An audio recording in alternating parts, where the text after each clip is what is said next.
Hey guys, how are you all. मेरा नाम है रमनदीप सिंह। स्वागत है आपका मेरे चैनल एफएलएम में।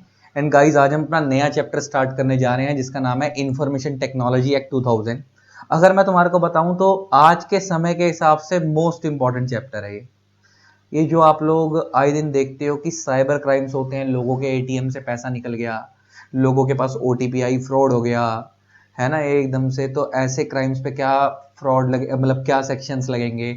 साथ में ये जो लोग आपने कभी देखा है कि सेक्सुअल वीडियोस फोन के ऊपर शेयर करते हैं, वो भी एक बहुत बड़ा गुनाह है और वो कितना खतरनाक हो सकता है आप लोगों के लिए, हम उसके बारे में पढ़ेंगे। वो भी एक क्राइम है इस चैप्टर के अंदर, उसको भी क्राइम रिकॉग्नाइज किया गया है। और सिर्फ शेयर करने पे, देखो मैं ये नहीं कह रहा कि आप उस सेक्सुअल एक्टिविटी में इन्वॉल्व हो। मतलब मान लो पीछे से कोई पॉर्न वीडियो आई, तो वो आप तो इसमें इन्वॉल्व नहीं थे ना, वो पीछे से आई और आपने मजे से अपने दोस्तों को फॉरवर्ड मार दी, तो वो भी एक क्राइम है इस चैप्टर के अंदर। तुम पढ़ोगे अभी उसके बारे में कि चैप्टर कितना खतरनाक हो सकता है। पढ़ेंगे, सब पढ़ेंगे, मजा आएगा तुम्हारे लोगों को। आज के हिसाब से, समय के हिसाब से चैप्टर है, हर चीज के बारे में जिक्र करेंगे। लेकिन एक चैप्टर स्टार्ट करने से पहले कुछ बेसिक बातें करते हैं। अच्छा देखो, आपको दिख रहा है कि इंफॉर्मेशन टेक्नोलॉजी एक्ट 2000 है, मतलब ये 21st सेंचुरी का लॉ है। ये बहुत पुराना लॉ नहीं है। जैसे कॉन्ट्रैक्ट एक्ट 1872 पढ़ते हो आप लोग, पार्टनरशिप एक्ट 1932 पढ़ते हो, सेल ऑफ गुड्स एक्ट 1930 पढ़ते हो, इनकम टैक्स एक्ट 1961 है। तो जो उतने पुराने पुराने लॉ है, ये उतना पुराना लॉ नहीं है ना। ये मतलब समझो कि 21st सेंचुरी का, मतलब ज्यादा पुराना, जब ये ज्यादा नया भी नहीं कह सकता मैं इसको, अब तो बहुत कई साल हो गए इसको आए हुए, लेकिन ज्यादा पुराना भी नहीं है। अच्छा, कोई भी लॉ जब लाया जाता है तो आपको चीज समझ आती होगी, मेरे को बताना कि कोई भी लॉ जब लाया जाता है तो वो क्यों लाया जाता है। देखो, एक है कि कोई चीज समाज में हो ही नहीं रही और उसको लाने के लिए लॉ ला रहे हैं, और दूसरा है कि कोई चीज समाज में हो रही है लेकिन गलत तरीके से हो रही है, उसको ठीक करने के लिए लॉ लाया जाता है। बताओ लॉ कब लाया जाता है। कोई चीज समाज में है ही नहीं और उसको लाने के लिए लॉ लाया जाता है, या कोई चीज समाज में है लेकिन गलत तरीके से हो रही है, उसको ठीक करने के लिए लॉ लाया जाता है। अब मैं एग्जांपल लेके बात करता हूं, पर ध्यान से सुन के बताना। मान लो डायनासोर समाज में है ही नहीं, डायनासोर समाज के अंदर है ही नहीं। अब डायनासोर समाज में है ही नहीं, तो क्या मैं डायनासोर को रेगुलेट करने के लिए कोई लॉ बना दूं कि डायनासोर ऐसे चलेगा, डायनासोर ऐसे बैठेगा, डायनासोर ये करेगा, डायनासोर वो करेगा? नहीं। तो इसका मतलब सिमिलरली, जब तक कोई चीज, पहले कोई चीज आती होगी, उस चीज से कोई कमियां पैदा होती होंगी, उस कमियों को दूर करने के लिए लॉ लाया जाता होगा। तो आज से अगर मैं सन 1910 1900 की बात करूं, तो उस टाइम पे तो कंप्यूटर टेक्नोलॉजी, इंटरनेट, ये सब लोग बहुत सुनते ही नहीं थे, है ना। तो धीरे धीरे टेक्नोलॉजी आई, कंप्यूटर्स आए, इंटरनेट आया। जब वो आए तो लोगों को पता लगा अच्छा इनसे रिलेटेड भी फ्रॉड हो सकते हैं। आजकल की तो चोरी भी मॉडर्न चोरी हो गई है ना। अच्छा, पहले के जमाने में चोरी कैसे होती थी कि किसी के घर के बाहर ताला लगा हुआ है, हाँ, उसने अपना घर में सामान रखा हुआ है, चोर आया, ताला तोड़ा, सामान चुरा कर ले गया, ये चोरी होती थी। अच्छा, जब चोरी हो गई तो इसका मतलब क्या है कि सामान हमारे पास से चला गया, अब चोर की कस्टडी में चला गया। आजकल की चोरी है मॉडर्न चोरी। आज के में data is power, data power है। अच्छा, मान लो किसी बंदे ने मेरे कंप्यूटर में डेटा पड़ा है, बहुत बहुत सेंसिटिव डेटा, कि अगर ये चोरी हो गया तो मेरी कंपनी इंपैक्ट हो सकती है। मान लो कोई बंदा आया, उसने मेरी कंपनी के अंदर किसी सीक्रेट तरीके से पेन ड्राइव लगवाई मेरे कंप्यूटर के अंदर और मेरा डेटा कॉपी कर लिया, और मेरे को पता भी नहीं लगेगा मेरी चोरी हो गई। ये भी एक चोरी है, आज के जमाने की मॉडर्न चोरी है। इस चोरी में क्या है कि ये चीज मेरे पास भी है, चीज उसके पास भी चली गई।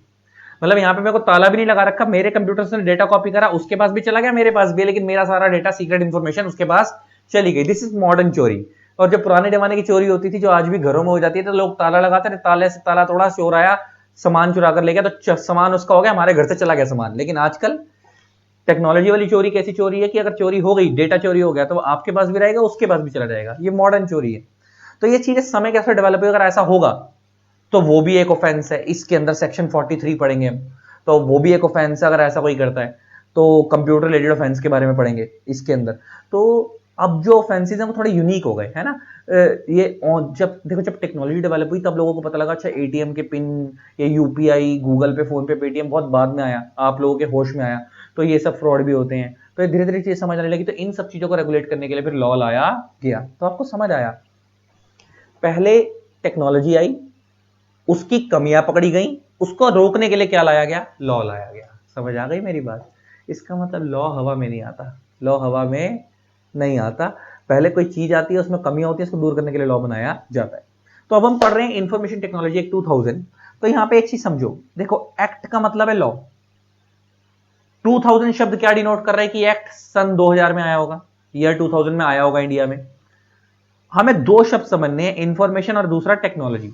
पहले हम इन शब्दों को समझते हैं, फिर हम बुक से पढ़ना शुरू करेंगे। और ये मेरा प्रॉमिस है, जैसे आप लोगों को पता है कि मेरी qualification by profession I am a company secretary as well as cyber lawyer. तो जो साइबर लॉ जब मैंने किया था तो मैंने प्रॉपर 1 ईयर, देखो बहुत सारे लोग ना साइबर लॉ 3 महीने का कोर्स कर लेते हैं, सर्टिफिकेट कोर्स किसी यूनिवर्सिटी वगैरह से। मैंने तो प्रॉपर 1 ईयर का इंडियन लॉ इंस्टीट्यूट, आज जाके गूगल पे चेक कर लेना, ILI शॉर्ट में बोलते हैं उसको, इंडियन लॉ इंस्टीट्यूट, बहुत रिनोन्ड इंस्टीट्यूशन है, सुप्रीम कोर्ट ऑफ इंडिया के सामने है। तो मैंने तो प्रॉपर रेगुलर 1 ईयर वाला डिप्लोमा किया था साइबर लॉ के ऊपर। शाम को 6 से 9 कॉलेज होता था, मैं जाता था।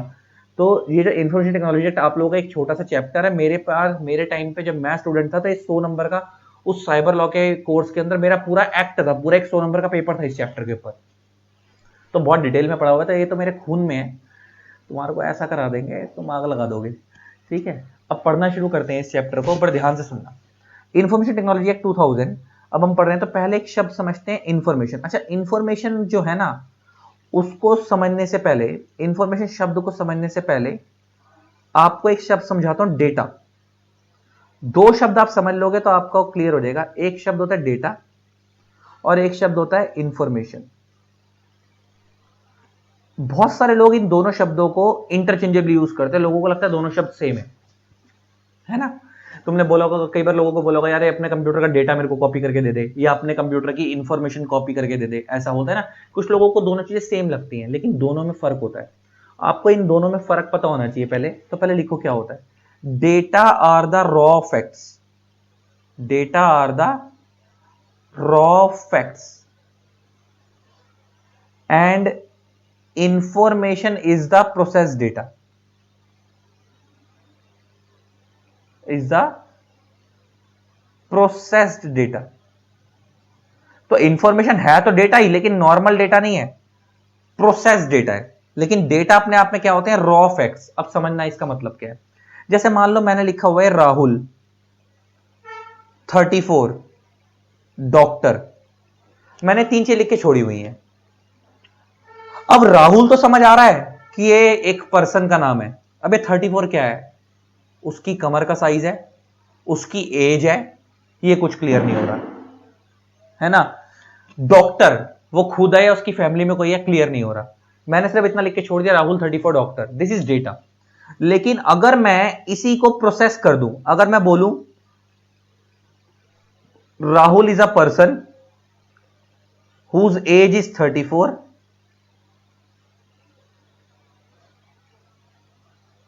And he is a doctor, तो ये बन गई एक इंफॉर्मेशन कि राहुल एक बंदा है जिसकी उम्र 34 साल है और वो एक डॉक्टर है। तो ये एक पूरा सेंटेंस बन गया, दिस इज कॉल्ड इंफॉर्मेशन। तो डेटा खाली रॉ फैक्ट होते हैं जो एक मेंटेन किया जाता है डेटा, कि ऐसे ऐसे ऐसे ये बंदों की लिस्ट है, ये इनका नाम है, ये है।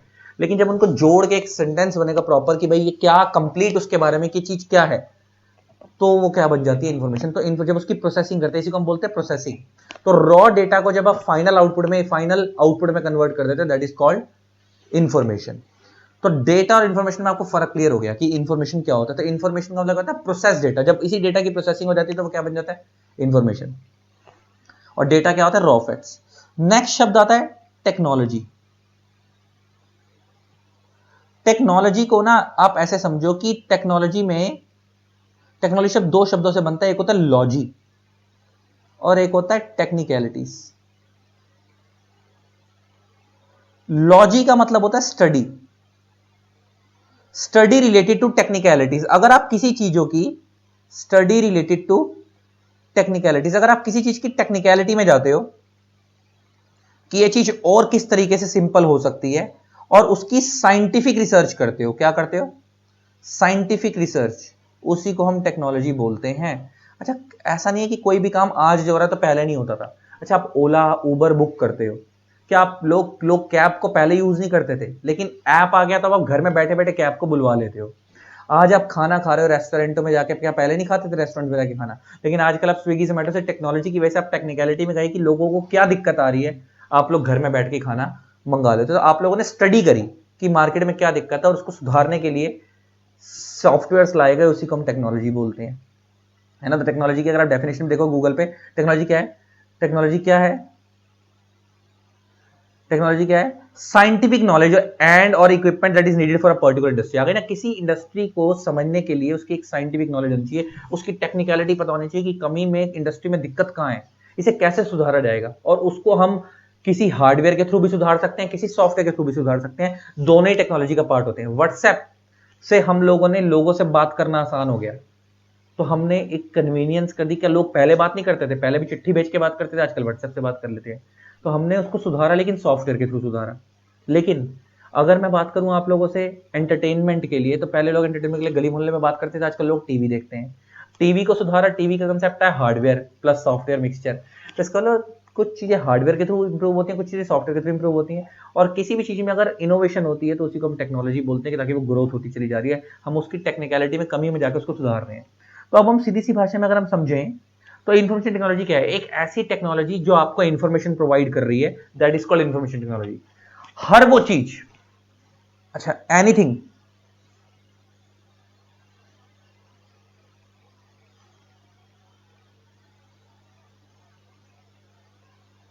Anything which provides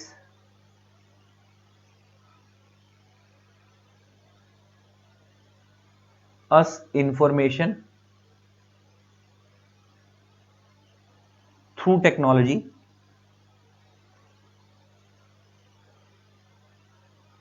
is called information technology.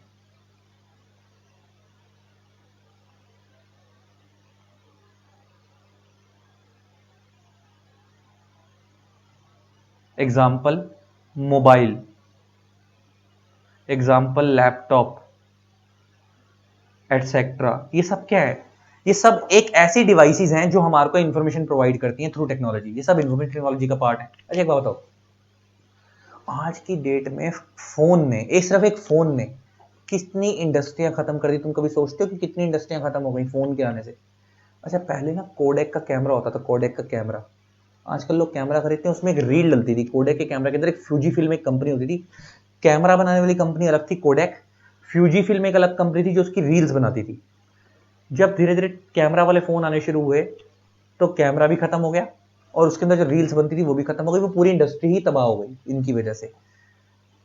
Calculators, calculator पहले हर बंदा यूज करता था, आज के डेट में लोग फोन से कैलकुलेशन यूज कर लेते हैं। आज के डेट में कैलकुलेटर की इंडस्ट्री ऑलमोस्ट तबाह है। सिर्फ स्टूडेंट लोग यूज करते हैं कैलकुलेटर को, या थोड़े बहुत इंडस्ट्री में या दुकानदार लाला वाला किराने की दुकान पे यूज करते हैं। लेकिन आज के डेट में सारा काम कंप्यूटर ने रिप्लेस कर दिया, कैलकुलेटर्स की इंडस्ट्री खत्म हो गई। वॉचेस, पहले लोगों की दुकानों पे घरों में घड़ियां लगी होती थी, है ना, लोग हाथ में हर बंदा घड़ी पहन के रखता था। आजकल लोग घड़ी स्टाइल के लिए पहनते हैं, कपड़े के साथ मैच करने के लिए, लेकिन दुकानों पे घरों में आसानी से नहीं दिखती हैं। कुछ लोग सजाने के लिए लगाते हैं, आजकल लोग फोन में टाइम देख लेते हैं। होता है ऐसा।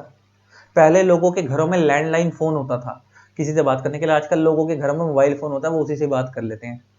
पहले लोगों के घरों के अंदर टीवी लगा ही होता था देखने के लिए, कि चल टीवी में बैठ के रात को सीरियल देखेंगे। आजकल बहुत सारे यंगस्टर बच्चे ऐसे हैं, जब वो किसी दूसरे शहर में जाते हैं, होटल में रहते हैं या पीजी में रहते हैं या हॉस्टल में रहते हैं, तो अपने रूम में टीवी नहीं लगवाते। वो सोचते हैं क्या करेंगे, देख के एक वाईफाई लगवा लेते हैं, घर में बैठ के फोन में ही सीरियल देख लेंगे या शो देख लेंगे जो देखना है। इसका मतलब टीवी को रिप्लेस कर दिया फोन ने। सोचो, एक छोटी सी चीज ने दुनिया बदल के रख दी। तो क्या है ये? एक टेक्नोलॉजी ही तो है जो प्रोवाइड कर रही है हमारे को इन्फॉर्मेशन। मौसम क्या चल रहा है, टाइम क्या हो रहा है, कैलकुलेशन क्या हो रही है, हर तरीके की इन्फॉर्मेशन हमारे को क्या करता है, मोबाइल ही बता देता है। सेम काम लैपटॉप करता है, ये थोड़ा बड़ी स्क्रीन पे काम कर रहा है, मोबाइल छोटी स्क्रीन पे काम कर रहा है। बस लैपटॉप में कॉलिंग वगैरह नहीं होती, और कुछ फीचर ऐसे जैसे जो सिर्फ मोबाइल के लिए यूनिक है, लैपटॉप के लिए यूनिक नहीं है। ये बात समझ आती है ना? आगे बढ़ते हैं। तो अब आगे बढ़ो, अब बुक से पढ़ना शुरू करते हैं। अब तुम्हारे को एक बेस बन गया। अभी क्या बोलता है पर ध्यान से सुनना, और जो चीजें ऐड ऑन करनी होंगी वो करता चले जाऊंगा। Information technology in a broad sense connotes, connotes का मतलब होता है shows that the technology which is connected with information. अब आपको इंफॉर्मेशन भी पता है, टेक्नोलॉजी भी पता है। एक ऐसी इंफॉर्मेशन जो हमारे को टेक्नोलॉजी प्रोवाइड कर रही है, जो टेक्नोलॉजी से कनेक्टेड है, वो सब क्या है? इंफॉर्मेशन टेक्नोलॉजी का पार्ट। लैपटॉप, मोबाइल, ये सब टेक्नोलॉजी है, और ये हमारे को क्या प्रोवाइड कर रहे हैं? इंफॉर्मेशन प्रोवाइड कर रहे हैं, दैट इज इंफॉर्मेशन टेक्नोलॉजी।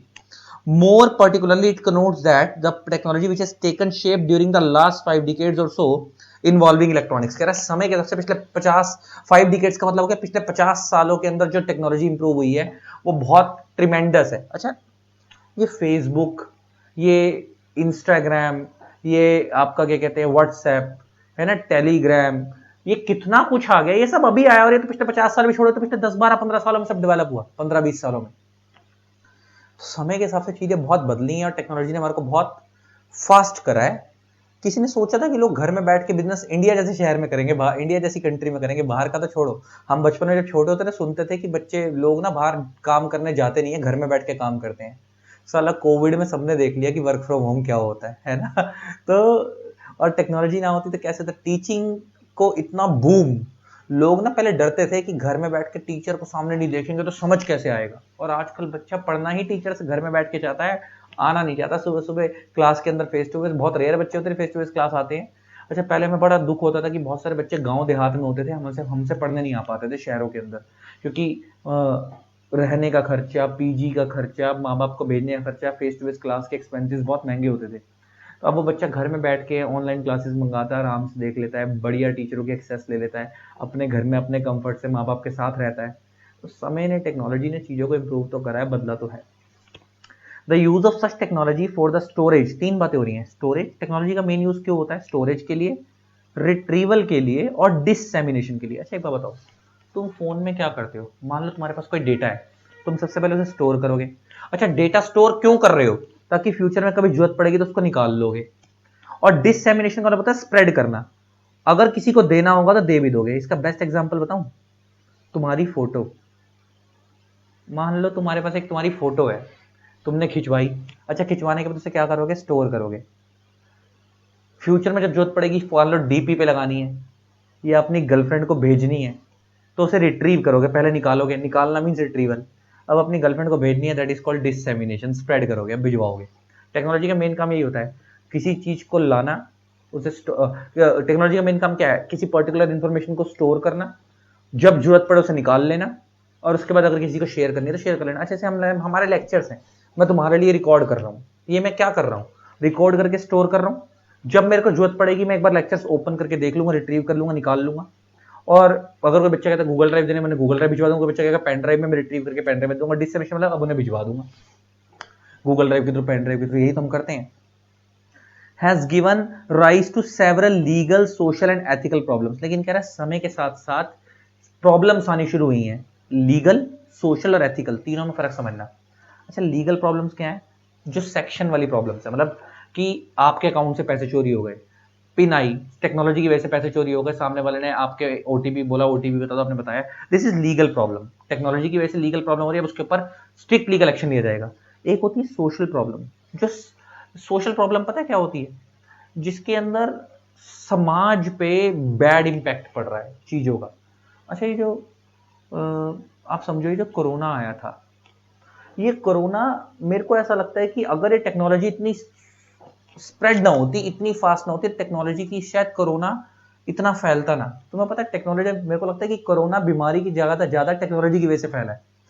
मतलब उसको इतना हाईलाइट कर दिया, कोरोना आया, जिन लोगों को बीमारी नहीं भी तो उनको भी लगने लग गया हमारे को बीमारी है। मेरे को ऐसा फील होता है। अगर तुम्हें लगता है कि सोशल मीडिया इतना स्ट्रांग ना होता या टेक्नोलॉजी इतनी स्ट्रांग ना होती, तो अगर जैसे टीवी इंटरनेट का इतना जमाना ना, तो तुम्हें लगता है कि कोरोना वाली बात इतनी फैलती? नहीं फैलती, है ना। तो ये चीजें हो गई एथिकल प्रॉब्लम। ऐसे एथिकल प्रॉब्लम होता है संस्कारों वाली प्रॉब्लम। सोशल प्रॉब्लम होता है जल्दी फैलती है, अब कोई अच्छी चीज है तो भी जल्दी फैलती है, बुरी चीज है वो भी जल्दी फैलती है। और एथिकल प्रॉब्लम हो रही है संस्कारों के अगेंस्ट। अच्छा, आजकल तुमने देखा है बहुत सारी फेसबुक पे, इंस्टाग्राम पे वीडियोस आती हैं जो गलत होती हैं, मतलब एक न्यूड वीडियोस होती हैं या पोर्न वीडियोस होती हैं या सेक्सुअल वीडियोस होती हैं, सेक्सुअल एक्सप्लिसिट वीडियोस होती हैं, जो नहीं आनी चाहिए। क्योंकि उस सोशल मीडिया हैंडल को हर बच्चे से लेकर बुजुर्ग तक यूज कर रहा है आजकल। फेसबुक को, इंस्टाग्राम, चलो बुजुर्ग तो यूज नहीं करते, जवान लोग करते हैं, लेकिन कुछ बुजुर्ग भी करते हैं आजकल। तो उसमें वो कंटेंट की ना कोई वो नहीं है, हर बंदे को दिखाते हैं वो लोग।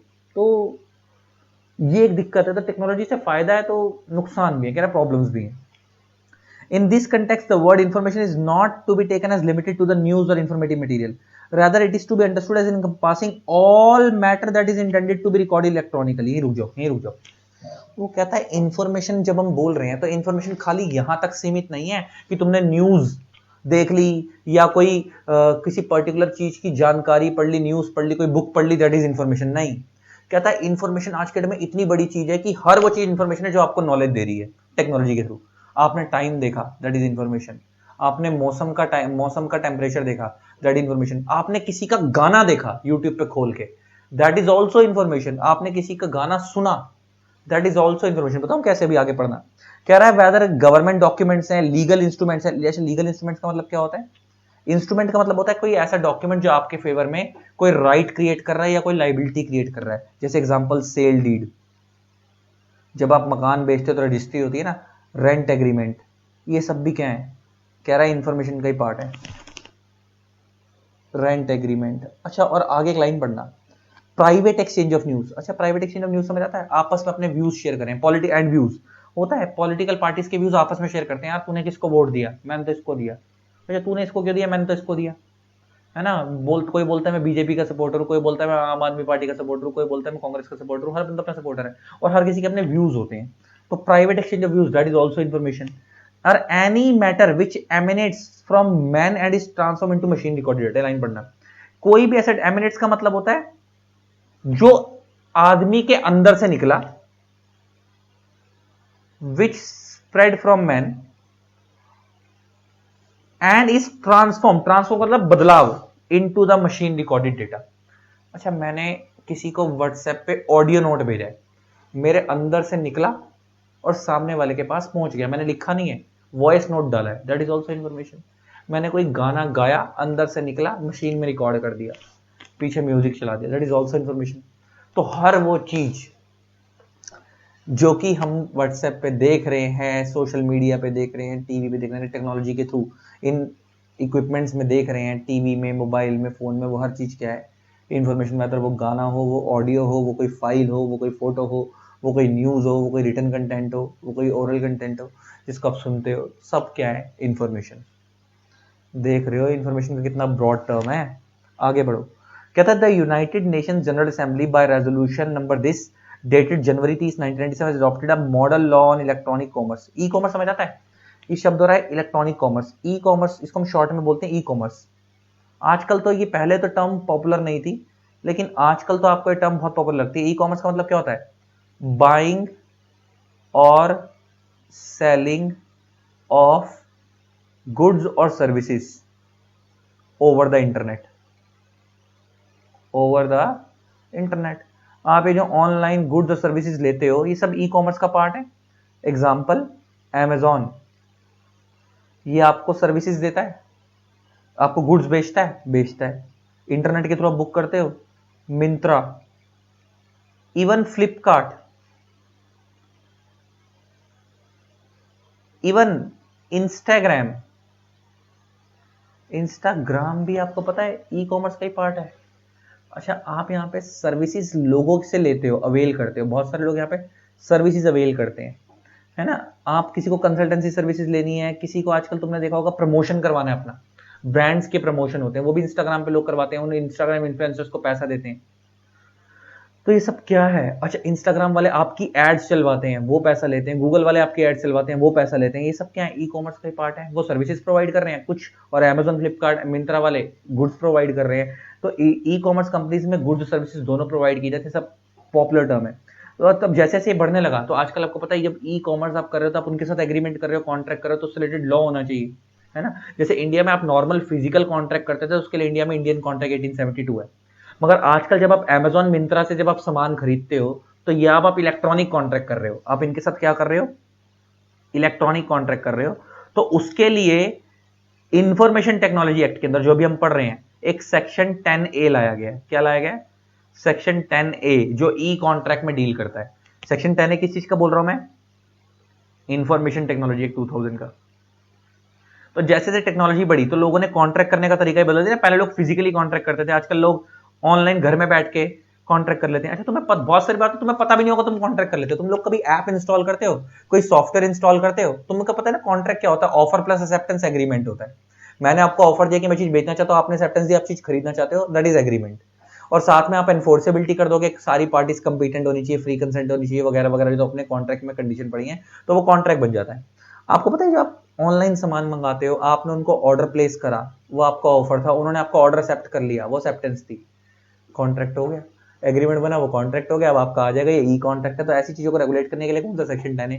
आप लोग कंप्यूटर में कोई सॉफ्टवेयर इंस्टॉल करते हो, गेमिंग सॉफ्टवेयर, व्हाट्सएप वगैरह, सॉफ्टवेयर वाले ने आपने जब आप सॉफ्टवेयर इंस्टॉल करते हो वहां पे बड़ी सारी टर्म्स एंड कंडीशन आती हैं, वहां पे लिखा होता है आई एग्री एग्री, और आप आई एग्री पे क्लिक करते हो। आपने कभी आज तक पढ़ के भी नहीं देखा होगा टर्म्स एंड कंडीशन में क्या है। तो आई एग्री जो उन्होंने टर्म्स लिखी हुई थी वो ऑफर था, आपने आई एग्री पे क्लिक करके सॉफ्टवेयर को इंस्टॉल कर दिया, वो आपकी एक्सेप्टेंस हो गई, एग्रीमेंट हो गया, है ना। तो चीजें बदल गई। तो ऐसी चीजों को रेगुलेट करने के लिए, इलेक्ट्रॉनिक कॉन्ट्रैक्ट्स को रेगुलेट करने के लिए, इलेक्ट्रॉनिक एग्रीमेंट्स को रेगुलेट करने के लिए क्या लाया गया, सेक्शन 10 इंट्रोड्यूस किया गया इन्फॉर्मेशन टेक्नोलॉजी एक्ट के अंदर 2000 के अंदर। ई कॉन्ट्रैक्ट समय के हिसाब से कॉन्ट्रैक्ट करने का तरीका बदला, तो कह रहा है वर्ल्ड वाइड एक मॉडल लॉ, मॉडल नाम से क्लियर है ना। यूनाइटेड नेशंस ने क्या करा था, एक मॉडल लॉ बनाया था टेक्नोलॉजी को लेकर और ई कॉमर्स को लेकर, और इन्होंने ये बोला था कि ये मॉडल है। मॉडल का मतलब एक ड्राफ्ट है। तुमने देखा जैसे दुकान पे मॉडल फोन पड़े होते हैं, डमी पड़े होते हैं, तुमने देखा होगा कई बार कपड़े की दुकान पे मॉडल खड़े होते हैं जो डमी होती है जिसके ऊपर कपड़े टांगे होते हैं, आप उनको देख के आपको अच्छे लगते हैं तो आप पहन लेते हो। तो सेम ऐसे एक मॉडल लॉ शब्द यूज किया गया इन लोगों ने। मॉडल लॉ का मतलब एक यूनाइटेड नेशंस वालों का एक यूनिसिटरल मॉडल लॉ है। यूनिसिटरल की फुल फॉर्म क्या है, United nation commission international trade law. ये इन्होंने टेक्नोलॉजी के पेपर एक लॉ बनाया हुआ है, और इन्होंने बोला है कि हमने ये लॉ बनाया टेक्नोलॉजी को लेकर, ई कॉमर्स को लेकर। अगर कोई भी कंट्री इस लॉ को फॉलो करके अपनी कंट्री में इंफॉर्मेशन टेक्नोलॉजी से रिलेटेड कोई लॉ बनाना चाहती है तो बना सकती है। जैसे इंडिया ने इसी को बेस बनाकर लॉ बनाया है। इसका मतलब हमारा इंडिया में जो इंफॉर्मेशन टेक्नोलॉजी एक्ट 2000 बना है, इन्होंने मेनली कॉपी कहां से करा है इसको, ये यूनिसिटल मॉडल लॉ जो है, ये मॉडल लॉ है। और हर कंट्री जब अपना लॉ बनाएगी टेक्नोलॉजी को लेकर, तो इस लॉ की हेल्प लेकर वो अपना लॉ बना सकती है। वो अलग बात है कि हर कंट्री की परिस्थिति अलग होती है, हालात अलग होते हैं, तो आप अपनी कंट्री के हिसाब से उसमें चेंजेस कर दोगे, लेकिन मॉडल लॉ है ये, और आप चाहो तो उसके बेस पे अपनी कंट्री में लॉ बना सकते हो। और वगैरह इसी के बेस पे इंडिया के अंदर क्या लाया गया, रेजोल्यूशन पास कर इंडियन गवर्नमेंट के थ्रू इंफॉर्मेशन टेक्नोलॉजी एक्ट 2000 लाया गया। फिर लेटर ऑन समय के हिसाब से चीजें उसमें चेंज करनी पड़ी, तो इंफॉर्मेशन टेक्नोलॉजी अमेंडमेंट एक्ट 2008 आया, जब इस एक्ट में अमेंडमेंट लाई गई। और वो अमेंडमेंट लाने के बाद ये अमेंडमेंट इफेक्टिव कब से हुई, अक्टूबर 27 2009 से। ये तो चलो डेट वाली बातें हो गई। आपको इतने से पैराग्राफ में समझ आया कि इस एक्ट का रोल क्या है, हम पढ़ने क्या वाले हैं, इन्फॉर्मेशन क्या होती है, टेक्नोलॉजी क्या होती है, क्या हर चीज को इन्फॉर्मेशन मानते हैं, कितना एक्ट है खतरनाक और कितनी इसकी नीड है। आपको यहीं तक मैं अभी सिर्फ मैंने आधा पेज पढ़ाया तो मेरे को बेस समझ आ गया होगा। अब हम पढ़ना शुरू करेंगे तो और चीजें क्लियर होती चली जाएंगी। अब हम पढ़ेंगे ऑब्जेक्टिव ऑफ द एक्ट। और मैं तुम्हें एक चीज क्लियर कर दूं, पेपर में 5 नंबर का स्ट्रेट फॉरवर्ड क्वेश्चन आया था कि इस एक्ट का ऑब्जेक्टिव क्या है, और 5 नंबर का कई बार स्ट्रेट फॉरवर्ड क्वेश्चन ये भी आ जाता है कि एक्ट कहाँ अप्लाई नहीं होता। इस एक्ट की कुछ जगह एप्लीकेबिलिटी नहीं है, कुछ जगह पे एक्ट अप्लाई नहीं होता, तो कहाँ ये अप्लाई नहीं होता हम उसके बारे में पढ़ेंगे, कहाँ ये अप्लाई होता है, इसका एक्ट का ऑब्जेक्टिव क्या है हम उसके बारे में भी पढ़ेंगे, है ना। आप पढ़ते हैं, अब आगे बढ़ो। अब इसका ऑब्जेक्टिव पढ़ते हैं एक्ट का। देखो, the information technology act 2000 was enacted. Enacted का मतलब होता है इंप्लीमेंटेड, पास करा था जब। किस लिए बनाया गया था, to make in the main following kinds of provision as under. इस एक्ट में ये प्रोविजन इंट्रोड्यूस करने के लिए इस एक्ट को बनाया गया था। पहला, it provide legal recognition for transaction carried out by means of electronic data interchange and other means of electronic communication usually refer to as e commerce. मतलब सीधी सी भाषा में, अच्छा एक बात बताओ, इलेक्ट्रॉनिक डेटा इंटरचेंज, इसको हम शॉर्ट में बोलते हैं ईडीआई। अच्छा, पहले आप ऑनलाइन सामान थोड़ी खरीदते थे, पहले तो लोगों को डर लगता था कि साला ऑनलाइन पैसा देंगे। मैंने अपने आंखों से देखा ही, तो तुम्हें पता है जो अमेजोन फ्लिपकार्ट है, इससे पहले हम लोग ना पहले उससे सामान बुक करते थे। टीवी में एक शो आता था नापतोल, शॉप सीजे, नापतोल तो अब भी आता है मेरे ख्याल से, शॉप सीजे, स्टार सीजे आता था। हम उससे कॉल करके उनको बोलते थे सामान भिजवा दो, वैसे भिजवाते थे। फिर धीरे धीरे ऐप आने शुरू हुए, फिर हमने ऐप में सामान बुक करना शुरू करा। बहुत सारे लोगों को लगता था कपड़े यहाँ से खरीदेंगे, पता नहीं कपड़े फिट आएंगे नहीं आएंगे, इन कंपनीज की पॉलिसी इतनी अच्छी नहीं फिट आ रहे हैं, वापस कर दो। तो उस टाइम लोग डरते थे, कपड़े यहां से नहीं लेते थे, टेक्नोलॉजी वाली महंगी चीजें यहां से नहीं लेते थे। आजकल लोग सब यहीं से लेते। तो कह रहा है अब ये चीजें इलेक्ट्रॉनिकली होने लगी, लेकिन अगर इसमें कल कोई फ्रॉड हो जाएगा तो हम एक्शन कैसे लेंगे, किसी लॉ में चीजें कवर तो थी नहीं। तो कह रहा है इनको लीगली रिकॉग्नाइज करने के लिए लिखा ना, इट प्रोवाइड्स लीगल रिकॉग्निशन, ताकि जो आप ई कॉमर्स, और ई कॉमर्स क्या होता है मैंने तुम्हारे बता दिया, बाइंग और selling goods over the internet, कि आप इंटरनेट पे जो सामान खरीद बेच रहे हो उसको लीगली रिकॉग्निशन देने के लिए कि कल को कोई दिक्कत होगी तो हम इनके ऊपर एक्शन भी ले पाएंगे। अगर मान लो अमेजोन ने आपको कोई डिफेक्टिव गुड्स प्रोवाइड करे हैं और आप उस गुड्स से सेटिस्फाइड नहीं और अमेजोन उसको रिप्लेस नहीं कर रहा, और रिप्लेसमेंट टाइम के अंदर वो था, कुछ गुड्स पे तो उन्होंने पहले लिखा होता है कि रिप्लेस नहीं होंगे, लेकिन जो रिप्लेस के थे और उसके बाद भी वो नहीं कर रहे तो उनके ऊपर एक्शन तो लोगे ना। तो किस किस एक्ट में लोगे, इस एक्ट में लोगे उनके ऊपर एक्शन, आईटी एक्ट में। इसी को हम इलेक्ट्रॉनिक डेटा इंटरचेंज बोलते हैं। इलेक्ट्रॉनिक डेटा इंटरचेंज का मतलब है कि जब आपने उनके पास गुड्स बुक करे होंगे तो आपसे वो कुछ इंफॉर्मेशन मांगते हैं, आपका एड्रेस क्या है, आपको कहां भिजवाने हैं, इतनी पेमेंट है, तो कुछ इंफॉर्मेशन वो आपको दे रहे हैं, कुछ वो आपसे मांग रहे हैं। इसी कॉल्ड इलेक्ट्रॉनिक डेटा इंटरचेंज। आगे, it provides legal recognition to digital signatures. अच्छा ये सुनना, ये डिजिटल सिग्नेचर और इलेक्ट्रॉनिक सिग्नेचर में फर्क होता है, सुनना। देखो इलेक्ट्रॉनिक सिग्नेचर एक वाइडर टर्म है। ये जो तुम लोग अपने हाथ से सिग्नेचर करते हो ना, तुमने कभी देखा होगा, तुमने किसी यूनिवर्सिटी में एडमिशन लिया तो वो लोग कहते हैं कि अपने सिग्नेचर अपलोड कर दो। तुम लोग क्या करते हो, जैसे मान लो मेरा नाम रमन है, तो मैं मान लो मैंने मेरा साइन यूं है, तो मैं यूं रमन साइन करूंगा, फोटो खींचूंगा, अपलोड कर दूंगा। This is not digital signature, ये डिजिटल सिग्नेचर नहीं है। बहुत सारे लोग गलत सिखाते हैं, ये डिजिटल सिग्नेचर नहीं है, दिस इज इलेक्ट्रॉनिक सिग्नेचर। ये क्या है, ये कौन सा सिग्नेचर है, इलेक्ट्रॉनिक। तो जिसको आप फोटो खींच के अपलोड कर देते हो इमेज बनाकर, उसे हम इलेक्ट्रॉनिक सिग्नेचर बोलते हैं, डिजिटल सिग्नेचर नहीं बोलते। डिजिटल सिग्नेचर क्या होते हैं, ये पेन ड्राइव से लगते हैं। मतलब ये पेन ड्राइव क्या है, तो मैंने पेन ड्राइव ऐसे मेरे हाथ में पड़ी थी, मैंने दिखा दी, मेरे खुद के बने हुए हैं। वो एक अलग तरीके की पेन ड्राइव होती है, ब्लू कलर की, पर्पल कलर की, कई ब्लैक कलर की भी होती हैं। इंडिया में बहुत सारी कंपनियां हैं जो डिजिटल सिग्नेचर बनाती है, जैसे ई मुद्रा हो गई, सिफी हो गई। तो ये बहुत सारी कंपनियां हैं जो डिजिटल सिग्नेचर बनाती हैं। डिजिटल सिग्नेचर क्या होता है, एक पेन ड्राइव होती है, आप उसको लगाओगे फॉर्म के अंदर, और वो एक पासवर्ड होगा, उसको आप डालोगे तो आपका सिग्नेचर अफिक्स हो जाएगा। वो किस तरीके का दिखता है, मैं तुम्हारे को किसी एमसीए का कोई फॉर्म होगा ना कंपनी का, कंपनी लॉ का, मैं तुम्हारे को दिखाऊंगा मेरे खुद के लगाए हुए सिग्नेचर। तो वो अलग चीज होती है, वो कोड वोड होता है, पेन ड्राइव के थ्रू लगते हैं, तो ये उसकी बात कर रहा है। तो डिजिटल सिग्नेचर ये नहीं होते जो आपने आपने खुद अपने हाथ से लिखा, साइन मारा और फोटो अपलोड कर दी, वो इलेक्ट्रॉनिक सिग्नेचर है, वो डिजिटल सिग्नेचर नहीं है। हालांकि डिजिटल सिग्नेचर किसका पार्ट है, इलेक्ट्रॉनिक सिग्नेचर का पार्ट है। तो इलेक्ट्रॉनिक सिग्नेचर एक वाइडर टर्म है, उसके अंदर डिजिटल सिग्नेचर भी आता है, वो पेन ड्राइव वाला, ये वाला सिग्नेचर भी आता है, और कई तरीके के जो तुम लोग थंब इंप्रेशन लगाकर अपलोड कर देते हो, दैट इज ऑल्सो क्या है, इलेक्ट्रॉनिक सिग्नेचर। तो इलेक्ट्रॉनिक सिग्नेचर एक वाइडर टर्म है, उसमें बहुत सारे सिग्नेचर आ गए, डिजिटल उसी का एक पार्ट है छोटा सा। तो कह रहा हूं उनको लीगली रिकॉग्नाइज करना। और आजकल आपको पता है जितनी भी गवर्नमेंट में फॉर्म फाइलिंग होती है, एमसीए की साइट पे हम जितने फॉर्म अपलोड करते हैं, आप लोगों ने कंपनी लॉ में पढ़ रखे होंगे, सबके अंदर डिजिटल सिग्नेचर लगते हैं। इनकम टैक्स की साइट के ऊपर बहुत सारे फॉर्म में, जीएसटी की साइट पे बहुत सारे फॉर्म में, प्रोफेशनल्स के क्या लगते हैं, डिजिटल सिग्नेचर लगते हैं। It facilitates electronic filing of documents with government agencies. अच्छा, आज के डेट में आप लोग आईटीआर, पहले क्या होता था, पहले हम पता क्या होता था, कंपनी लॉ के फॉर्म फाइल करने के लिए लोग आरओसी के ऑफिस जाकर लाइन में लगते थे फाइल करने के लिए। इनकम टैक्स डिपार्टमेंट में आईटीआर फाइल करने के लिए लोग लाइन में लगते थे।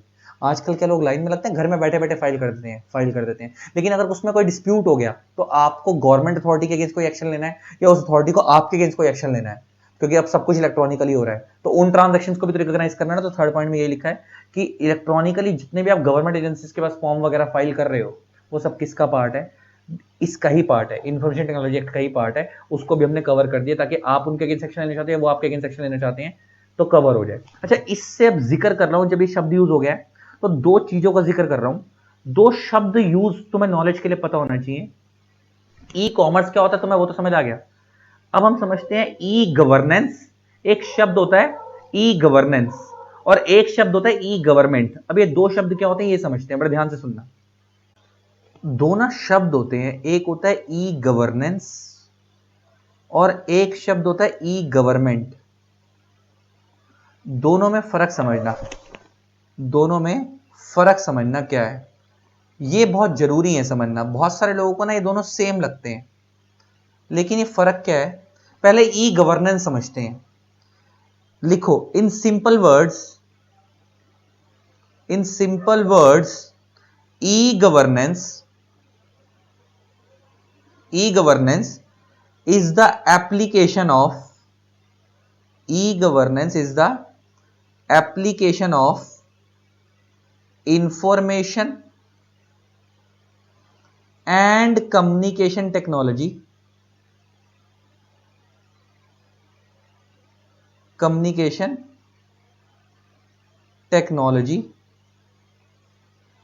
in the government functioning, in the government functioning to bring about simple, moral, accountable, responsive and transparent. इसको हम शॉर्ट में बोलते हैं स्मार्ट गवर्नेंस। स्मार्ट, स्मार्ट की फुल फॉर्म क्या है, simple, moral, accountable, responsive and transparent governance. देखो, अब तुम ई गवर्नेंस समझो। देखो, कह रहा है ई गवर्नेंस क्या है? ई गवर्नेंस एक एप्लीकेशन है किस चीज का? इंफॉर्मेशन एंड कम्युनिकेशन टेक्नोलॉजी का। इसको हम शॉर्ट में बोलते हैं आईसीटी। आईसीटी आईसीटी आईसीटी क्या है? एक टूल है, मतलब ये एज अ टूल काम कर रहा है। क्या है ये? सुनना पड़ ध्यान से। मैंने सरकार से कोई इंफॉर्मेशन मांगी और उन्होंने मेरे को कम्युनिकेट कर दिया, मतलब मैंने पूछा, उन्होंने जवाब दिया। This is called information and communication technology. अच्छा, तुम्हें इसका बेस्ट एग्जांपल बताऊं? जैसे हम मिनिस्ट्री ऑफ कॉर्पोरेट अफेयर्स की साइट पे मान लो हम कोई फॉर्म फाइल करते हैं। अगर हमारा उस फॉर्म फाइल करने में कोई दिक्कत हो गई या हमारा कोई परेशानी है, हमें समझ नहीं आ रहा या कोई कंप्लेंट करनी है, तो हम क्या करते हैं? सरकार के पास इंफॉर्मेशन डालते हैं कि हमारे को ये दिक्कत है, और सरकार हमको बदले में कम्युनिकेट करती है कि दिक्कत क्यों आई है। इसका मतलब टू वे कम्युनिकेशन है। इधर से हम बात कर रहे हैं, इधर से वो रिप्लाई कर रहे हैं। This is called information and communication technology. दिखाऊं तुम्हारे को कैसे होता है काम? देखना बड़े ध्यान से, दिखाते हैं तुम्हारे को काम कैसे होता है। रुको रुको रुको रुको रुको।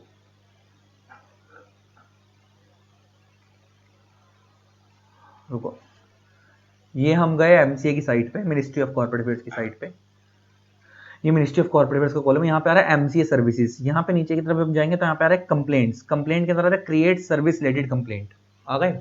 अब इसमें आप अपने नाम डालो, अपनी सिटी का नाम डालो, है ना, अपनी कंट्री का नाम डालो, आप किस कंट्री के हो, इंडिया के कहाँ के, अपनी ईमेल आईडी डालो, आप टाइप डालो कि आपको कंप्लेंट किस रिलेटेड है, कंपनी से रिलेटेड है, एलएलपी से रिलेटेड है, वगैरह वगैरह, है ना। इसके बाद नीचे की तरफ आप जाओगे तो आप किस कंपनी का फॉर्म फाइल कर रहे थे जो आपको दिक्कत आई है, उस कंपनी का नाम डालो, उसका सिन नंबर डालो, और ये सब आप पे डिटेल्स पहले से होती हैं। और जब आप फॉर्म फाइल करते हो ना, तो उस फॉर्म में एक एसआरएन नंबर जनरेट होता है, और वो फॉर्म कौन सा फॉर्म था, जैसे डायरेक्टर अपॉइंट के लिए डीआर12 है, ऑडिटर अपॉइंट करने के लिए एडीटी1 है, तो कौन सा फॉर्म था, उस फॉर्म का नंबर डालो और डेट डाल दो, और अपनी कंप्लेंट डाल दो कि आपको दिक्कत क्या है। यहाँ पे लिखना description of problem, description of problem, यहाँ पे अपनी प्रॉब्लम लिख दो कि आपको दिक्कत क्या है उस फॉर्म में।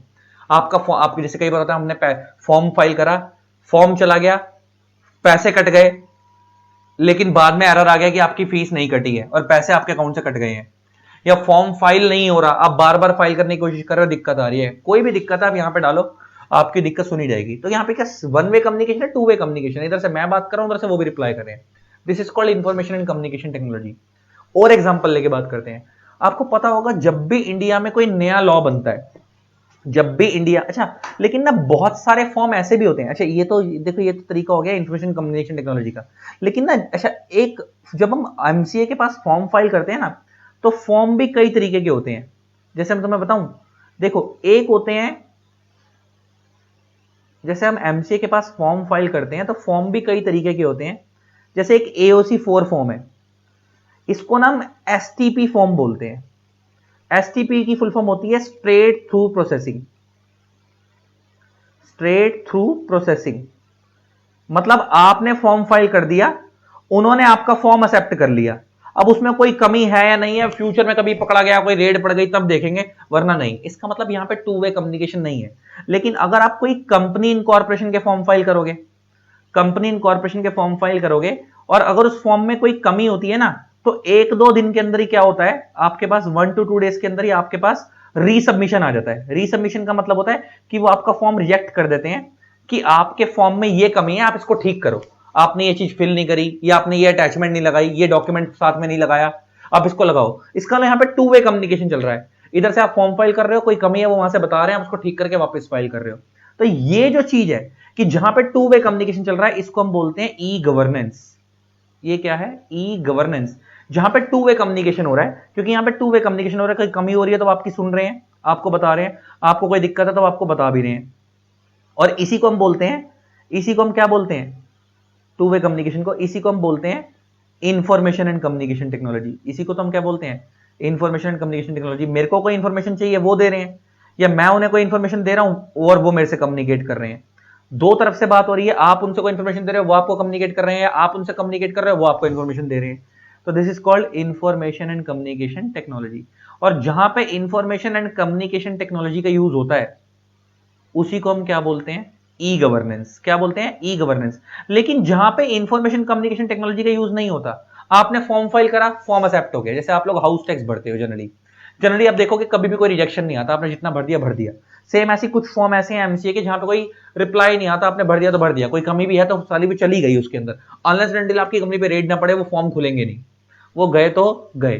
जहां पे सिंगल वे कम्युनिकेशन है, सिंगल वे कम्युनिकेशन है, आपने फॉर्म फाइल करा बस एक्सेप्ट हो गया, जैसे आपने फीस फाइल कर दी, कोई चलान पे कर दिया, है ना, इसको हम बोलते हैं वन वे कम्युनिकेशन वाले को e government, e government not e governance. तो इसको इसका यहां पे मैंने बोला ना ई गवर्नेंस और ई गवर्नमेंट। ई गवर्नमेंट का मतलब होता है mayor delivery of government services,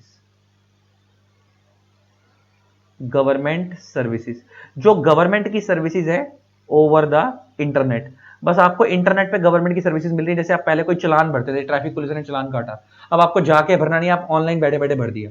तो टू वे कम्युनिकेशन नहीं, आपने घर से चलान भरा, बात खत्म। आपने हाउस टैक्स भरा, भर दिया, कोई ज्यादातर वो रिप्लाई नहीं करते, बस आपने वन वे कम्युनिकेट करा, आपने फॉर्म फाइल कर दिया, बात खत्म। तो जहां पे वन वे कम्युनिकेशन होता है, सिर्फ आपको उन्होंने आपको जो वहां पे पहले जाके करना होता था, अब बैठे बैठे हो जाता है घर में, इज कॉल्ड ई गवर्नमेंट। लेकिन अगर इधर से आप कोई बात कर रहे हो, उधर से सरकार का आपके पास रिप्लाई आ रहा है, दैट इज ई गवर्नेंस, जहां पे इंफॉर्मेशन एंड कम्युनिकेशन टेक्नोलॉजी का यूज हो रहा है। इसका बेस्ट एग्जांपल अगर तुम्हारे को मैंने अभी तो तुम्हारे को एक ये मैंने एमसीए की साइड का बेस्ट एग्जांपल दिखाया कि यहाँ पे टू वे कम्युनिकेशन होता है। इसका एक और एग्जांपल लेना तो ऐसे ले लो, इंडिया में कोई भी जब नया लॉ बनता है ना, आपको पता होगा कोई भी लॉ बनने से पहले एक बिल होता है, कोई भी एक्ट जब एक्ट बनता है तो उससे पहले एक वो बिल होता है, उस बिल को both the house of parliament से पास करवाते हैं। अच्छा, साथ में ना क्या करते हैं, हाउस से पार्लियामेंट से पास करने के पब्लिक के कमेंट्स मंगवाए जाते हैं। जब भी कोई पार्लियामेंट नया लॉ बनाती है, जब भी कोई स्टेट लेजिस्लेटिव बॉडी कोई नया लॉ बनाती है, तो उसमें ना पब्लिक के कमेंट्स मंगवाए जाते हैं कि हम ये वाला लॉ बना रहे हैं, अगर पब्लिक इस लॉ के ऊपर अपनी कोई राय रखना चाहती है, कोई ऐसा प्रोविजन ऐड करवाना चाहती है या कुछ हटवाना चाहती है, तो अपनी बात रखे, उनकी ओपिनियन ली जाती है। इसका मतलब यहाँ पे भी क्या हो रहा है, इंफॉर्मेशन कम्युनिकेशन टेक्नोलॉजी, आप अपनी बात रख रहे हो, इंफॉर्मेशन आप उनको कम्युनिकेट कर रहे हो, वो आपकी बात सुन के अपने लॉ में उसको इनकॉर्पोरेट करेंगे और वो आपको बताएंगे कि हाँ ये ओके। इस तरह टू वे कम्युनिकेशन चल रहा है। वो उन्होंने ऐसा नहीं किसी का जो उनके मन में लॉ बना दिया, उन्होंने आपसे भी इन्फॉर्मेशन दी कि भाई हम ये चाह रहे हैं, कि हम ये डालना चाह रहे हैं, और आपसे कम्युनिकेशन मांग रहे हैं, आप रिप्लाई करो कि भाई ये चीज हम डालें ना डालें, अगर आपको कोई सजेशन देने तो दो। दैट इज ऑल्सो लॉ बनाते वक्त जो पब्लिक के कमेंट्स मंगाए जाते हैं, तो लॉ फ्रेमिंग के टाइम पे जो पब्लिक के कमेंट्स मंगाए जाते हैं, that is also part of E governance. तो ई गवर्नेंस आपको समझ आ गया क्या होता है, और ई गवर्नमेंट भी आपको समझ आ गया क्या होता है। ये दोनों ही चीजें इस एक्ट से रेगुलेट होती हैं। तो आप जो सरकार के पास ऑनलाइन फॉर्म फाइल करते हैं जहां से कोई रिप्लाई नहीं आता, वन वे कम्युनिकेशन होता है, दैट इज ई गवर्नमेंट। अगर टू वे कम्युनिकेशन चल रहा है, इन्फॉर्मेशन कम्युनिकेशन टेक्नोलॉजी का यूज हो रहा है, यहाँ से आप बात कर रहे हो, वहां से वो रिप्लाई कर रहे हैं, यहाँ से आप रिप्लाई कर रहे हो, वो बात कर रहे हैं, दैट इज कॉल्ड आईसीटी, और ये ई गवर्नेंस का पार्ट है, और ये इन्फॉर्मेशन टेक्नोलॉजी एक्ट के अंदर ही फॉल करता है, और इन चीजों को रिकॉग्नाइज किया गया लीगली इस एक्ट ने। तो ई अब इन ई गवर्नेंस की डेफिनेशन क्या पढ़ो। E in simple words, e-governance is the application of information communication technology in the government functioning to bring about simple, moral, accountable, responsive and transparent governance. आगे बढ़ो। अच्छा, सिंपल मॉरल, अच्छा जब आप आजकल सब कुछ सिंपल हो गया, मॉरल मतलब एथिकली सब कुछ हो रहा है, अकाउंटेबल मतलब होता है आंसरेबल। अच्छा, आजकल आप सरकार से आपको कोई भी दिक्कत है, आप उनको कंप्लेंट डालो, आपको आंसर करेंगे ना क्या दिक्कत है। रिस्पॉन्सिव मतलब उस तरीके से हम ट्रांसपेरेंट मतलब हर चीज आप चेक कर सकते हो आज के डेट में। अच्छा, आपको किसी भी कंपनी की बैलेंस शीट निकालनी है, सब कुछ ट्रांसपेरेंट है, आप 100 रुपए की फीस पे करो, निकाल लो। किसी भी कंपनी का आपको मेमोरेंडम आर्टिकल निकालना, आप 100 रुपए की फीस पे करो, निकाल लो, एमसीए की साइट पे जाके, हर चीज ट्रांसपेरेंट है बिकॉज ऑफ ई गवर्नेंस। ठीक है ना। तो ये सब इसको लीगली रिकॉग्नाइज किया गया। It recognize technology offences and prescribe penalty for the same. मैंने तुम्हारे को बताया इस एक्ट के अंदर क्या बताई गई है, जो इलेक्ट्रॉनिकली ऑफेंस होते हैं, कौन कौन से ऑफेंस होते हैं, जैसे तुम्हारे को बताया व्हाट्सएप पे जो आप फोटो शेयर करते हो, आप किसी के कंप्यूटर से उसका डेटा चोरी कर लेते हो, ये सब ऑफेंसेस हैं, और इनकी कितनी कितनी पेनल्टी इस एक्ट में बताई गई, हम पढ़ेंगे। It amends the Indian penal code. अच्छा, इंडियन पिनल कोड क्या है इंडिया में, आपको पता होगा इंडियन पिनल कोड में जितने भी क्राइम वाले रिलेटेड लॉ, जैसे मर्डर, डकैती, रेप, है ना, इन सबसे रिलेटेड लॉ के प्रोविजन कहां डले हुए हैं, इंडियन पिनल कोड में। तो उसके अंदर ना पहले ऑनलाइन वाले क्राइम कवर नहीं थे, अब मगर इस एक्ट के आने वजह से उसमें भी अमेंडमेंट डाली गई, क्योंकि इंडिया में जितने भी क्राइम होते हैं उनकी वो गुनाह माना जाएगा नहीं माना जाएगा, और उस गुनाह की कितनी सजा मिलेगी, वो सब कहां लिखे थे, इंडियन पिनल कोड में। लेकिन उस टाइम पे जब इंडियन पिनल कोड था, वो तो पुराना लॉ था, तो उसमें टेक्नोलॉजी रिलेटेड क्राइम तो कवर नहीं थे। लेकिन जब ये एक्ट आया तो उसकी वजह से उसमें भी अमेंडमेंट लाई गई, और उस एक्ट के अंदर टेक्नोलॉजी रिलेटेड क्राइम भी कवर करे गए। फिर नेक्स्ट और किसमें, इस एक्ट की वजह से और किसमें अमेंडमेंट है, इंडियन एविडेंस एक्ट में। अच्छा, पहले एविडेंस क्या होते थे, फिजिकल सबूत। आजकल लोग एविडेंस में क्या यूज करते हैं, उसके व्हाट्सएप की चैट। आजकल तो पता है व्हाट्सएप चैट भी एज एविडेंस काम करती है। मान लो किसी ने आपको कुछ बोला था, अब वो बाद में कहता है मैंने तो बोला ही नहीं, वो मुकर रहा है, लेकिन आप उसके व्हाट्सएप का चैट का रिकॉर्ड पड़ा है तो आप दिखा सकते हो, वो एज एविडेंस काम करती है। तो उसकी वजह से एविडेंस में आजकल इलेक्ट्रॉनिक एविडेंस भी कवर होता है, इसलिए उसको भी अमेंड किया गया। Bankers book evidence act, bankers के लिए लॉ बने हुए अलग से, उसको भी अमेंड किया गया। आरबीआई एक्ट को अमेंड किया गया ताकि इलेक्ट्रॉनिक डॉक्यूमेंट्स कवर हो जाए। अच्छा, जो चेक होता है, आपको पता है आजकल इलेक्ट्रॉनिक चेक होते हैं, इलेक्ट्रॉनिक चेक भी कवर होते हैं आजकल, इलेक्ट्रॉनिक चेक होते हैं, तो उनको भी कवर लाने के लिए इस एक्ट की वजह से इलेक्ट्रॉनिक चेक को रिकॉग्नाइज किया गया, तो वो भी इस एक्ट में कवर किया गया। अच्छा, इस एक्ट में एक बॉडी बनाई गई जिसका नाम क्या है, साइबर एपिलेट ट्रिब्यूनल। अब ये क्या है, ये किसके अगेंस्ट एक्शन लेती है, एडजुडिकेटिंग ऑफिसर के अगेंस्ट। सुनना बड़े ध्यान से क्या चीज है। इस एक्ट में ना 3 लेवल पे बॉडी है, सबसे ऊपर लिख देते हैं कंट्रोलर, और इसके स्लैश में लिख देता हूं एडजुडिकेटिंग अथॉरिटी। वैसे दोनों दोनों अगर मैं ओहदे के हिसाब से बात करूं तो सेम है, लेकिन दोनों का ना थोड़ा बहुत रोल अलग है। वो जब हम इस चैप्टर को आगे बढ़ेंगे तो हम इसके बारे में पढ़ेंगे, थोड़ा सा इनका रोल डिफरेंट है। लेकिन फर्स्ट टाइम इस एक्ट में अगर कोई केस जाता है तो वो इनके पास जाता है, और अगर आप सेटिस्फाइड नहीं हो, अगर आप इनके डिसीजन से सेटिस्फाइड नहीं हो, तो अपील जाती है साइबर एपिलेट ट्रिब्यूनल पे। अपील कहां जाती है, साइबर एपिलेट ट्रिब्यूनल पे अपील जाती है। इसको हम शॉर्ट में बोलते हैं कैट। और अगर आप कैट के डिसीजन से भी सेटिस्फाइड नहीं हो तो अपील जाती है हाई कोर्ट में। तो समझ आया, इस एक्ट की एक कौन सी बॉडीज हैं, इस एक्ट की एक क्वासी जुडिशियल बॉडीज है। क्वासी जुडिशियल का मतलब क्या होता है, देखो जुडिशियल बॉडीज इंडिया में कौन होती हैं, district court, high court, supreme court. Quasi का मतलब क्या होता है, which seems to be but actually not, तो जो दिखता है लेकिन होता नहीं। तो ये कोर्ट जैसे दिख रहे हैं लेकिन कोर्ट नहीं है, क्योंकि ये सारे केस नहीं देखते, खाली टेक्नोलॉजी रिलेटेड केस देखते हैं।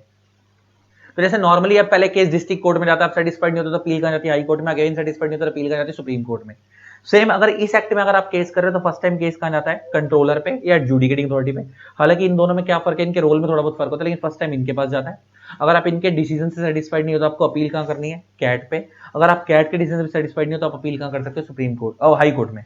अच्छा, एक चीज और समझने वाली ये है कि कई बार ऐसा होगा कि एडजुडिकेटिंग अथॉरिटी पे केस जाएगा ही नहीं, सीधा केस कहां जाएगा, साइबर एपिलेट ट्रिब्यूनल पे।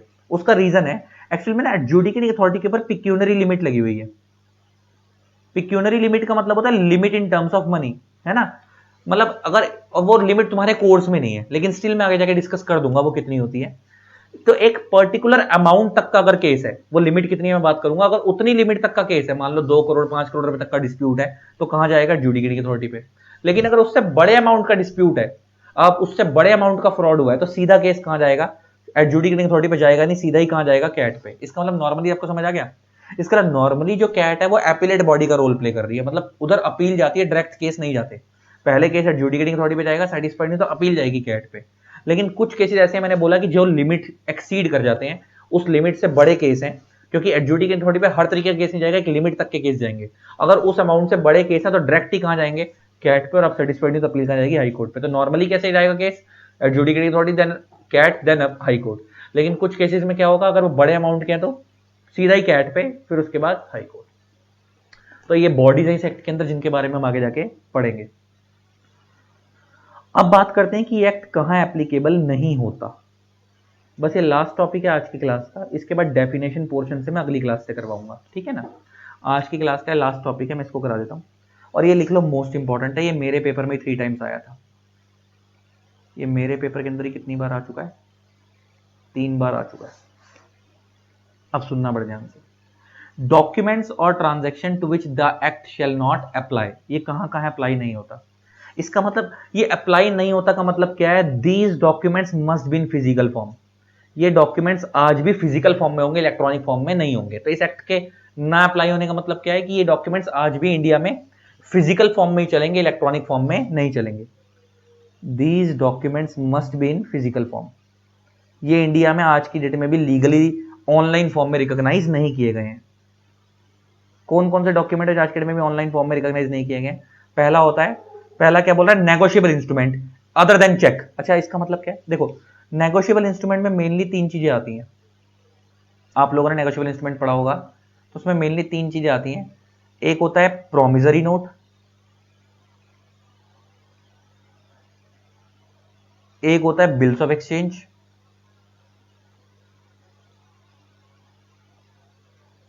और एक होता है चेक। इसने अदर देन चेक क्यों बोला, क्योंकि ये 2 डॉक्यूमेंट तो इंडिया में आज भी ओनली फिजिकल फॉर्म में ही होते हैं, इलेक्ट्रॉनिक फॉर्म में अलाउड नहीं है। लेकिन चेक का जो केस है, वो चेक आज की डेट में इंडिया में दो फॉर्म में होते हैं आजकल ना। जैसे आपके पास फिजिकल चेकबुक घर पे आती है, अगर आजकल आप फिजिकल चेकबुक नहीं लेना चाहते, आप बैंक से ई चेकबुक इशू करवा सकते हो, और उसके ऊपर आपके हैंड वाले सिग्नेचर नहीं लगते, आपके डिटेल सिग्नेचर लगते हैं, वो पेन ड्राइव वाले। वो आप किसी को चेक इलेक्ट्रॉनिकली काट के दे दो, तो है ना। तो आजकल वैसे वाला सिस्टम भी हो गया, लेकिन तुमने बहुत कॉमन नहीं है, वो बड़ी बड़ी कंपनीज यूज करती हैं, बड़े बड़े डायरेक्टर्स यूज करते हैं, नॉर्मल लोग नहीं करते, इससे तुमने देखा नहीं होगा। तो चेक तो आज के डेट में फिजिकल भी होते हैं और इलेक्ट्रॉनिक भी होते हैं। तो चेकबुक तो आजकल फिजिकल भी होती है, इलेक्ट्रॉनिक भी होती है। इसीलिए ये वाला एक्ट जो है, तो इसने क्या बोला, ये एक्ट नेगोशिएबल इंस्ट्रूमेंट पे नहीं लगता, except cheque. Other than cheque का मतलब क्या, चेक के ऊपर लगता है, क्योंकि मैंने तुम्हें बताया चेक जो है, इलेक्ट्रॉनिक चेक इंडिया में होते हैं, इसलिए इंफॉर्मेशन टेक्नोलॉजी एक्ट चेक वाले केस चेक पे तो लगता है, क्योंकि इलेक्ट्रॉनिक चेक है, अगर उसमें कोई डिस्प्यूट होगा तो इंफॉर्मेशन टेक्नोलॉजी एक्ट में वो केस आएगा। लेकिन बिल्स ऑफ एक्सचेंज और प्रोविजन ऑफ इंडिया में आज भी किस फॉर्म में रहेंगे, फिजिकल फॉर्म में रहेंगे, इलेक्ट्रॉनिक फॉर्म में नहीं होते। तो इसका मतलब यहां पे इस लाइन को कैसे पढ़ोगे, यहां पे क्या लिखा है, डॉक्यूमेंट और transaction to with this the act shall not apply. Shall not apply का मतलब क्या है, ये एक्ट इन जगहों पे नहीं लगता। नहीं लगता का मतलब क्या है, डॉक्यूमेंट हमेशा फिजिकल फॉर्म में होने चाहिए। पहला है नेगोशिएबल इंस्ट्रूमेंट। नेगोशिएबल इंस्ट्रूमेंट तीन चीजें आती है mainly, promissory note, bill of exchange, cheque. लेकिन इसने क्या बोला, negotiable instrument other than cheque. Other than cheque क्यों बोला, क्योंकि चेक इंडिया में इलेक्ट्रॉनिक फॉर्म में होते हैं, तो उनके ऊपर एक्ट लगेगा, लेकिन उनको छोड़कर बाकी नेगोशिएबल इंस्ट्रूमेंट पे एक्ट नहीं लगेगा। तो इसका मतलब bill of exchange, promissory note पे एक्ट नहीं लगेगा। Next, power of attorney. अच्छा, पावर ऑफ अटॉर्नी का मतलब क्या, मान लो मेरी कोई कंपनी है, मैं इंडिया से बाहर जा रहा हूं और मैं चाहता हूं कि मेरे बिहाफ पे मेरी कंपनी मेरा बच्चा संभाले, कोई बंदा कोई संभाले, या मेरी कोई प्रॉपर्टी उसको वो संभाले, तो that is power of attorney, कि मेरे बिहाफ पे वो सब बंदा संभालेगा उस चीज को। तो वो भी इंडिया में फिजिकल फॉर्म में होगी। नेक्स्ट होता है ट्रस्ट। एक ट्रस्ट क्रिएट करिए इंडिया के अंदर लोगों के भले के लिए, तो उसके लिए ट्रस्ट डीड बनती है, फिजिकल फॉर्म में होगी। एक विल, मेरे मरने के बाद सारी प्रॉपर्टी मेरे बच्चे को मिलेगी, ऐसी कोई विल बनाइए, तो वो विल हमेशा फिजिकल फॉर्म में होगी। और नेक्स्ट आता है सेल और conveyance of immovable property. Conveyance का मतलब होता है पासिंग ऑफ राइट्स, तो कन्वेंस के अंदर आ गया रेंट डीड, मॉर्गेज डीड, किसी को कोई चीज गिरवी पे देना। सेल के लिए हो गई सेल डीड। तो कह रहा है ये सब चीजें इंडिया में फिजिकल फॉर्म में होंगी, इलेक्ट्रॉनिक फॉर्म में नहीं होंगी। अभी तक नहीं होंगी, आने वाले टाइम पे कवर करना चाहे तो कर देंगे सरकार, फिर इसको अमेंडमेंट कर देगी। जैसे चेक के ऊपर पहले चेक खाली फिजिकल फॉर्म में होते, लेकिन सरकार ने अमेंडमेंट लाकर इलेक्ट्रॉनिक में अलाउ कर दिया ना, तो हो सकता है आने वाले टाइम पे इन चीजों को भी इलेक्ट्रॉनिक अलाउ कर दिया, जैसे समय बदल रहा है धीरे धीरे, तो वो हो सकता है अलाउ हो जाए। लेकिन अभी के लिए ये एक्ट अप्लाई नहीं होता, मतलब ये चीजें फिजिकल फॉर्म में होंगी, इनके ऊपर एक्ट नहीं लगता। ये सारी चीजें फिजिकल फॉर्म में होंगे। पेपर में पूछता है कि ये एक्ट कहां कहां नहीं लगता, तो इन 5 केसेस पे नहीं लगता। फटाफट रिपीट कर लो, negotiable instruments, other than cheque, trust, will, 3 हो गए, पावर ऑफ अटॉर्नी 4 हो गए, 5वां क्या हो गया, sale deed, conveyance deed. Conveyance का क्या है, पासिंग ऑफ राइट्स, तो हर तरीके का राइट जो पास ऑन होता है वो कन्वेंस के अंदर आता है। राइट रेंट के थ्रू भी पास हो सकते हैं, मॉर्गेज के थ्रू भी पास हो सकते हैं, तो किसका पार्ट है, कन्वेंस का पार्ट है।